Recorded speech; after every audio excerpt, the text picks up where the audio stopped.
장로에 대한 바른 태도라고 제목을 정했습니다. 여기서 장로라 함은 그 당시에는 목사라고 하는 그런 직분이 그렇게 활성화되어 있었던 때가 아니니까 여기 장로는 성경에서 얘기하는 이 장로는 그 당시 상황을 놓고 볼 때 두 가지로 이해할 수 있어야 합니다. 하나는 행정을 수반하는 장로예요. 그러니까 교회가 잘 운영될 수 있도록 그렇게 행정적인 수반을 하는 장로를 말하고, 또 다른 하나는 오늘 말씀에도 그런 말씀이 있는 것처럼 잘 가르치는 장로를 얘기하는 거예요. 그러니까 오늘날 이 잘 가르친다, 말씀과 가르치기 위해서는 말씀에 탁월한 그런 전문가가 가르치는 장로가 되어야 하고, 그리고 교회 전체적인 그런 행정을 도맡아 하는 행정장로는 오늘날 우리 장로교에서 이렇게 투표를 통해서 뽑는 그런 장로님들이라고 생각하면 됩니다. 그러니까 이 장로라고 하는 이 단어 속에 장로도 있고 목사도 있다.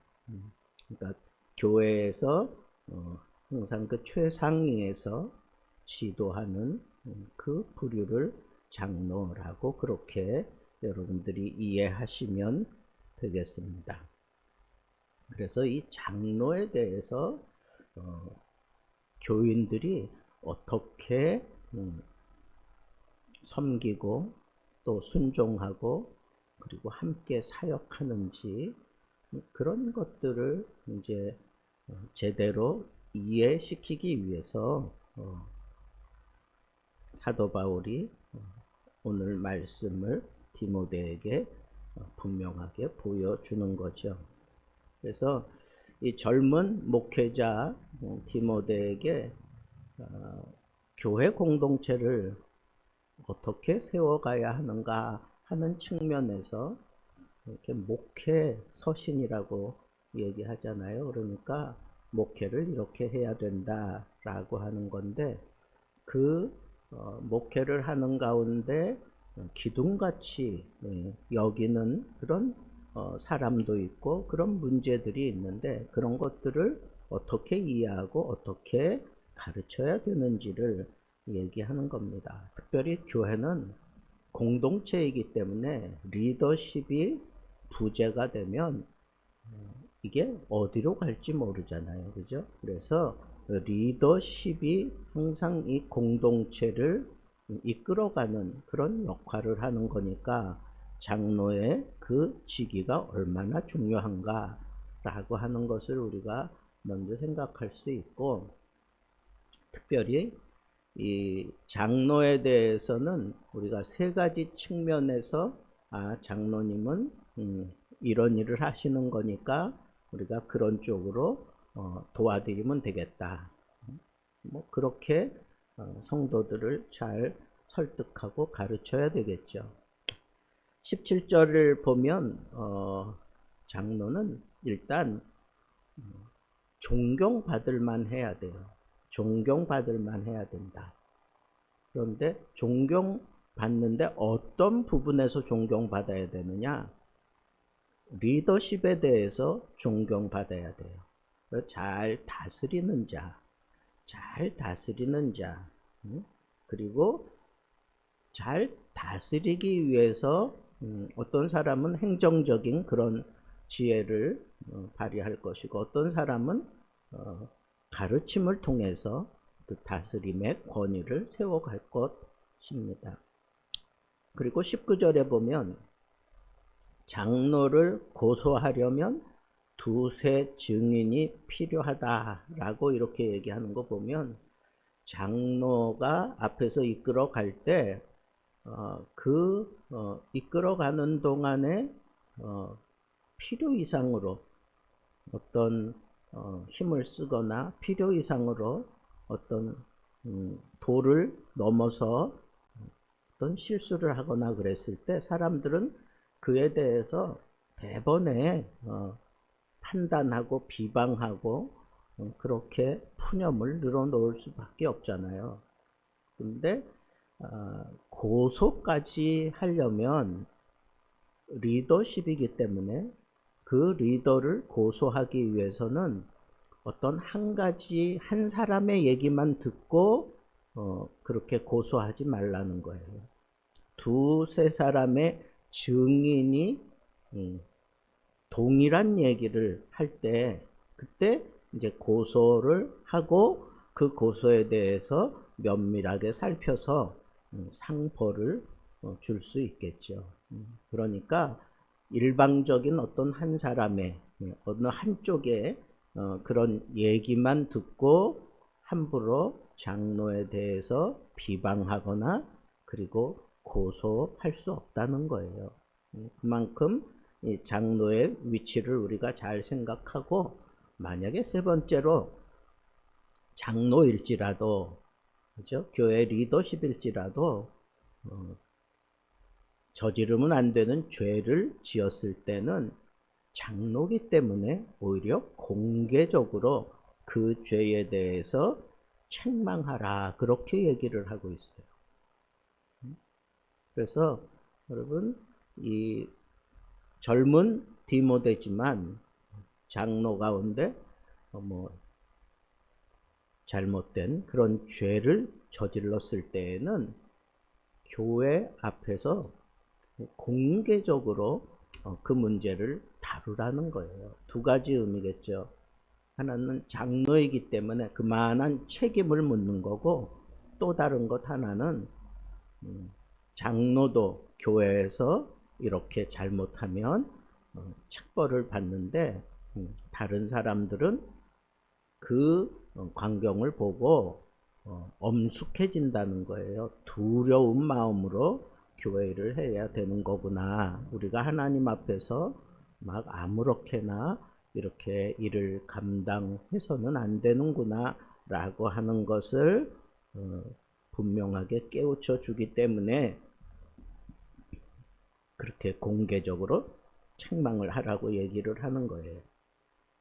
자, 이 세 가지 면을 우리가 장로, 그러니까 교회의 리더십에 대해서는 항상 이 세 가지를 생각해야 돼요. 첫째는 그 리더십의 문제, 둘째는 장로이기 때문에 한쪽 얘기만 듣고 고소해서는 안 된다. 그러니까 한쪽 생각만 가지고 판단하지 말라는 거예요. 그리고 셋째는 장로일지라도 잘못했으면 지도자가 오히려 더 크게 책망을 들을 수밖에 없다라고 하는 것을 여기서 얘기하는 거예요.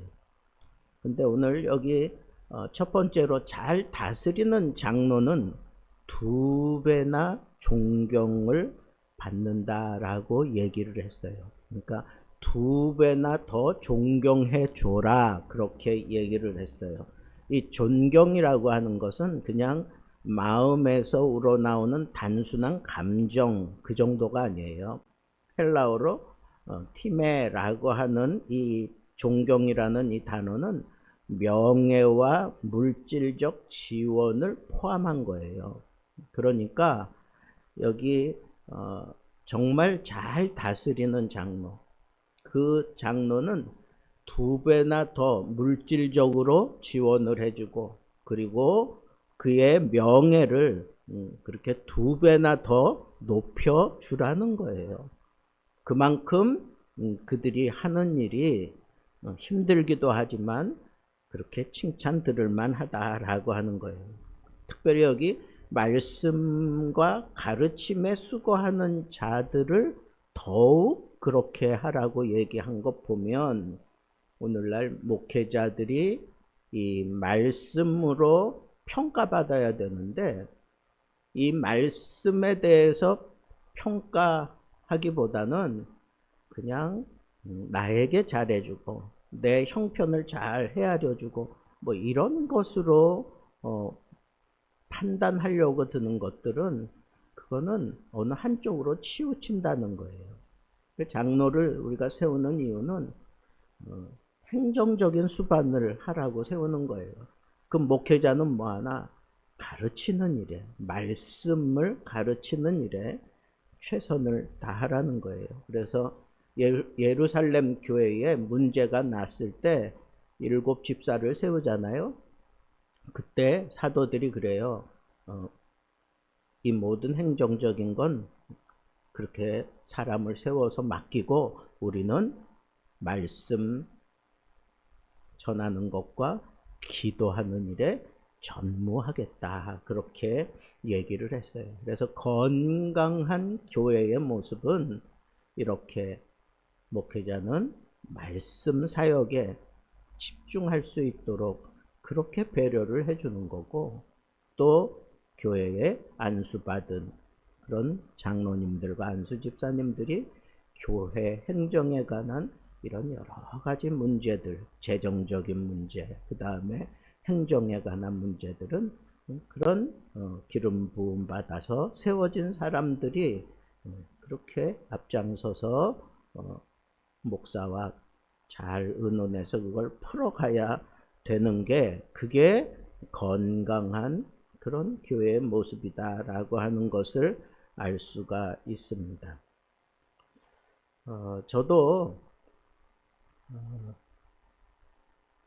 이렇게 교회를 이렇게 담임하면서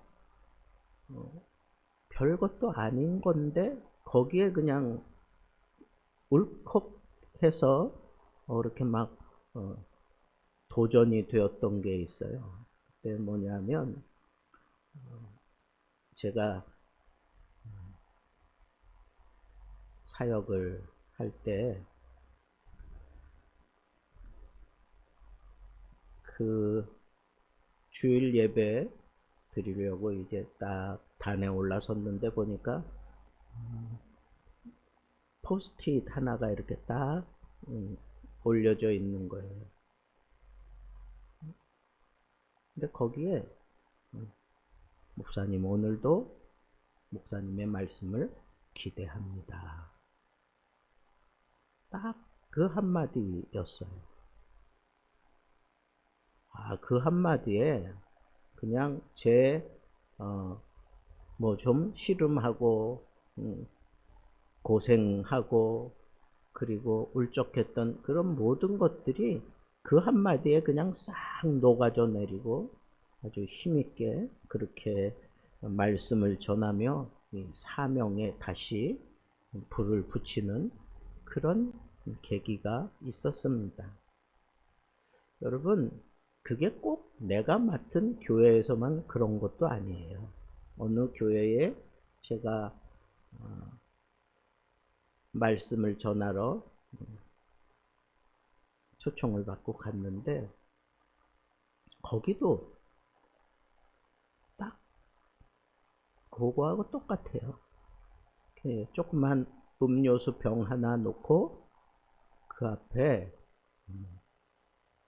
목사님을 기대합니다. 뭐 이런 단어를 써놓은 거예요. 그래서 저는 그걸 이렇게 볼 때 누가 했는지 뭐 이게 중요한 게 아니에요.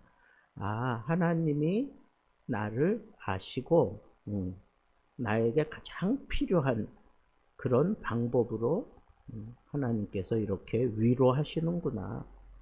그러면서 제가 아주 힘있게 말씀을 전했던 기억이 있습니다. 여러분, 교회는 어떻게 해서든지 하나된 모습을 보여야 되고 그걸 유지해 가야 돼요. 그런데 여러분, 평신도들을 비난할 사람은 없어요. 누가 평신도들을 비난하겠어요? 그런데 앞에서 일하는 지도자들은 비난을 받아요. 비방을 받습니다. 그리고 심지어는 뭐 안 좋은 소리도 막 자기들끼리 할 수 있어요. 근데 여러분 기억하세요. 그게 도가 지나치면 교회는 어려워져요. 힘들어져요. 그래서 장로를 만약에 고소한다, 목사를 고소한다, 그러면 교회가 얼마나 힘들어지겠어요. 그러니까 영적 지도자를 향해서 비방하는 것은 그 공동체가 병들었다는 거예요. 그 공동체에 심각한 문제가 일어나도록 마귀가 틈을 타고 역사하고 있다고 해도 과언이 아닙니다. 그래서 모세 시대에도 어떤 지도자에 대해서 분명하게 어떤 문제를 걸고 넘어질 때에는 아주 공정한 절차와 그리고 파악과 분별을 해서 잘잘못을 모세가 가려냈던 것을 우리는 기억해야 합니다. 장로나 목사에 대한 소문을 들었을 때 여러분들은 어떻게 반응하십니까? 그냥 곧바로 다른 사람들에게 막 퍼뜨리십니까? 아니면 마음에 담고 하나님 앞에 기도하십니까? 만약에 진짜 잘못했다면 그 문제는 하나님이 그 교회를 위해서라도 그 장로와 목사를 하나님께서 다루실 거예요. 조금만 참으면 되는데 그걸 못 참고 그냥 막 해대면 교회는 상당히 어려워지고 분열이 될 수밖에 없습니다. 그래서 지도자들은 목사도 그렇고 장로도 그렇고 안수 집사님도 그렇고 권사님도 그렇고 집사님도 그렇고 또 내가 이 교회의 중요한 직책을 맡은 찬양하는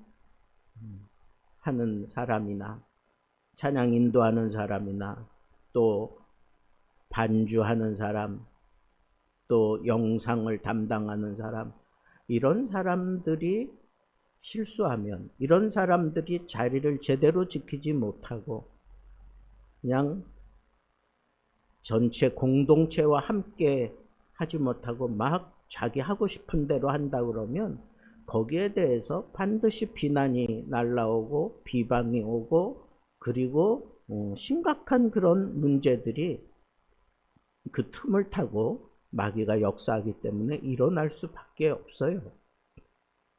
그러니까 우리는 교회의 중요한 그런 직분을 맡아서 감당하는 사람이라면 교회가 시끄러워지지 않고 교회가 문제가 일어나지 않도록 내 맡겨진 이 직분에 이 사명에 정말 최선을 다하여 애를 쓰고 노력해야 하는 겁니다. 그러지 못할 때 책망 들으면 그 책망을 달게 받을 줄 알아야 돼요. 그냥 아예 모든 교인 앞에서 책망을 들을 때 그때 아멘으로 받는 그 사람이 성숙한 그리스도인이에요. 내가 잘못했다? 목사님이 나무라신다?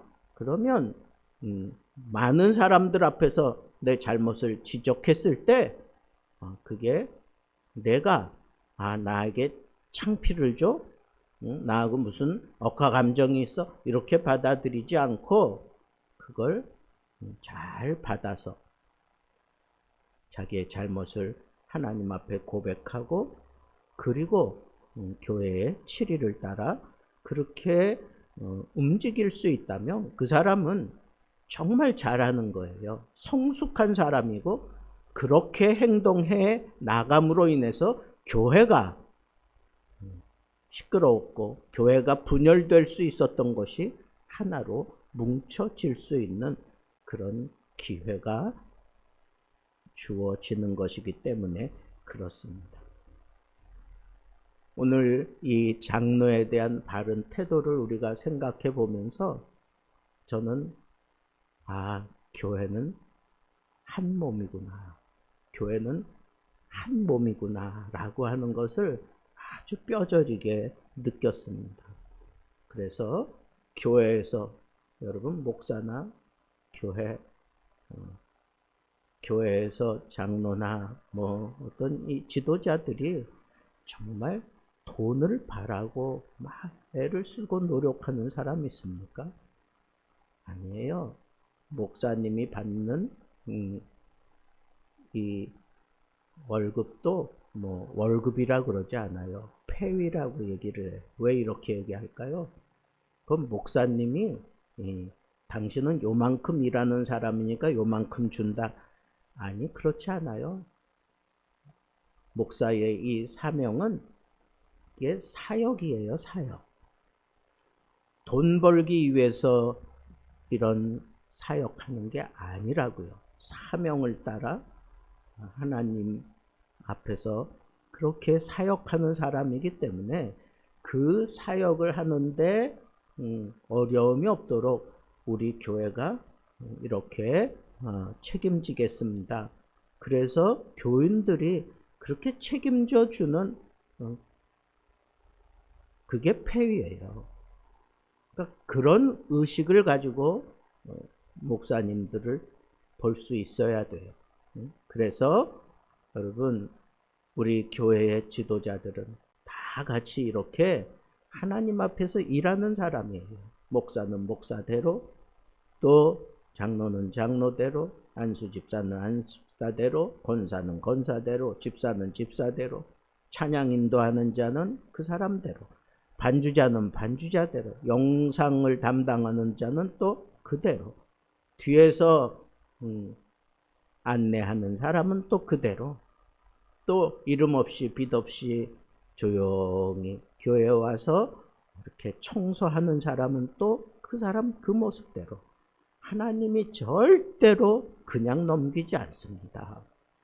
교회에 헌신한 사람에 대해서, 교회에 봉사한 사람에 대해서 하나님이 절대로 그냥 넘기지 않으세요. 왜 그런지 아세요? 이 교회는 하나님의 집이기 때문에 그래요. 이 교회는 주인이 하나님이시기 때문에 그래, 내 교회를 위해서 너희들이 이렇게 애썼다고, 너희들이 이렇게 수고했다고, 그래, 그에 대해서 내가 책임져 주지, 내가 보상해 주지. 이게 하나님의 경제 원리고 하나님의 교회 다스리는 원리입니다. 그래서 우리는 주어진 이 사명에 최선을 다하고 또 교회의 지도자들을 정말 잘 섬길 줄 알고 배나 존경해 주고, 그리고 어떻게 해서든지 교회가 하나가 되기 위해서 발버둥 치며 애를 써야 돼요. 그럴 때 이 교회가 정말 하나님이 기대하는 그런 아름다운 교회로 성장하고, 그리고 하나님의 뜻을 온전히 실현하는 그런 살아있는 그런 교회가 될 줄로 저는 믿습니다. 이 교회에 정말 이름 걸고 자랑스러워할 만한 그런 사명자들로 이 교회의 한 부분을 맡아서 죽도록 충성하는 하나님의 사람들 되기를 우리 주님의 이름으로 축복합니다.